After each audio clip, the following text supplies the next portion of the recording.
ದಕ್ಷಿಣ ಭಾರತದಲ್ಲೇ ಖ್ಯಾತಿ ಹೊಂದಿರುವ ಹಿರಿಯ ಸುನ್ನಿ ವಿದ್ವಾಂಸ ಪ್ರಸಿದ್ಧ ಖಗೋಳ ತಂತ್ರಜ್ಞ ಮಿತಬೈಲು ಉಸ್ತಾದ್ ಎಂದೇ ಹೆಸರುವಾಸಿಯಾಗಿರುವ ಶೈಖುನಾ ಅಬ್ದುಲ್ಲಾ ಜಬ್ಬಾರ್ ಉಸ್ತಾದ್ ಅವರು ನಿನ್ನೆ ಬಿಸಿ ರೋಡಿನ ಮಿತಬೈಲು ಸ್ವಗೃಹದಲ್ಲಿ ವಿಧಿವಶರಾದರು. ಕಳೆದ ಹಲವಾರು ತಿಂಗಳಿನಿಂದ ಅನಾರೋಗ್ಯದಿಂದ ಬಳಲುತ್ತಿದ್ದ ಉಸ್ತಾದ್ರಿಗೆ ಚಿಕಿತ್ಸೆಯನ್ನ ನೀಡಲಾಗಿತ್ತು. ಅನಾರೋಗ್ಯದ ಮಧ್ಯೆಯೂ ಧಾರ್ಮಿಕ ಕಾರ್ಯಕ್ರಮ ಪ್ರವಾಸದಲ್ಲಿ ಬಿಸಿಯಾಗಿದ್ರು. ನಿನ್ನೆ ದಿಢೀರ್ ಬಾಧಿಸಿದ ಉಸಿರಾಟ ಸಮಸ್ಯೆ ತೀವ್ರಗೊಂಡು ನಿನ್ನೆ ರಾತ್ರಿ ಸುಮಾರು 8 ಗಂಟೆಗೆ ಉಸ್ತಾದ್ರವರು ಕೊನೆಯುಸಿರನ್ನ ಎಳೆದಿದ್ದಾರೆ. ಭಾರತದ ಕಿಲ್ತಾನ್ ದ್ವೀಪ ಮೂಲದ ಅಬ್ದುಲ್ ಜಬ್ಬಾರ್ ಉಸ್ತಾದ್ರವರು ಕಳೆದ 5 ದಶಕಗಳಿಂದ ಬಂಟ್ವಾಳ ಮಿತಬೈಲು ಎಂಬಲ್ಲಿ ನೆಲೆಸಿದ್ರು.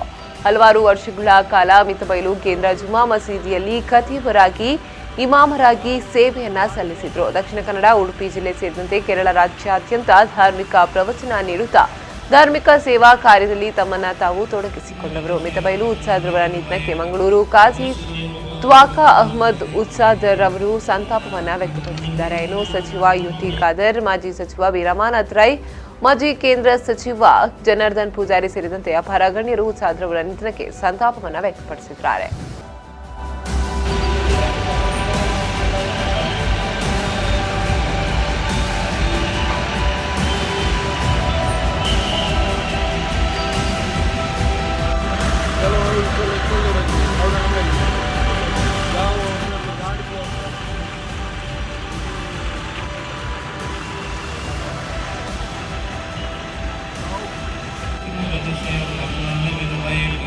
وأشهد أن لا إله إلا الله